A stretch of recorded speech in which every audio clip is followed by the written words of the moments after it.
भाऊजी रे ए भाऊजी भाऊजी भाग बुढ़ ऐसे बुलाएगा तो भौजी आएगी। तब कैसे आएगी? तो उठाइए दोनों हाथ और बोलिए मेरे साथ। जैसा भाई बोल रहा वैसे करने का।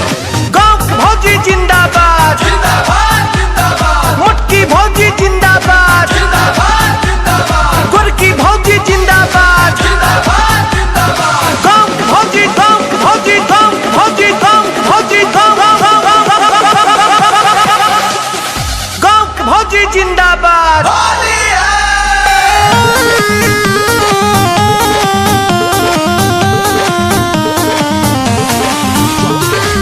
हो रे हो लारी सुनो ना भाभी सुना रे, हो रे हो लारी सुनो ना भाभी सुना रे, लोना तू रंग लगवाई रे हमरे भतीजा के माही रे, लोना तू रंग लगवाई रे हमरे भतीजा के माही रे। घर से बाहर आओ जी ऐसे ना तड़पाओ जी, पति देव से लगवाया जब देवरों से लगवाओ जी। ढेर बोली आ रहा है, हाय देख रहे हो ना, साज देंगे तो ताज दो।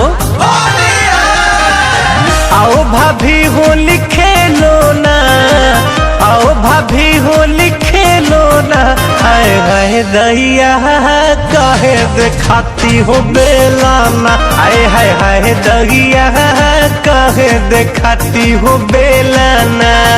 हाँ तो अपने में होली खेलो ना तो बेलना चला के मार दूंगी। भाई ये वाली भौजी बहुत ज्यादा नाटक कर रही है, चलो ना किसी दूसरे भौजी के पास चलते हैं। चला सलाई को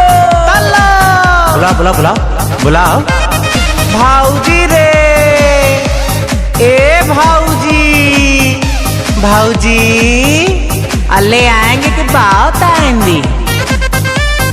ना जी ना हम ना आएंगे, तुमसे ना रंग लगवाएंगे, हमको पिछला बार का होली याद है समझे ना।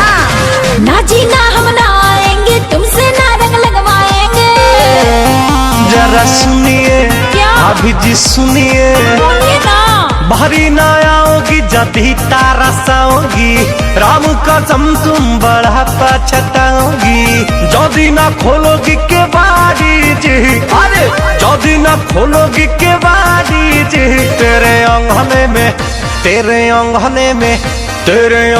में फेंकेंगे हाड़ी जी, तेरे अंगने में फेंकेंगे हाड़ी जी। भागोगे कि फेंकवाए हाड़ी हम? भाई ये तो बहुत भड़क रही है, निकलो। बादो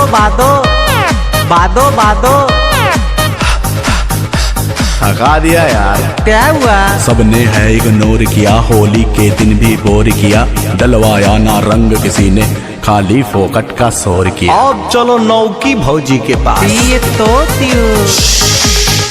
भैया अभी साथे होंगे, जरा धीरे से बुलाना।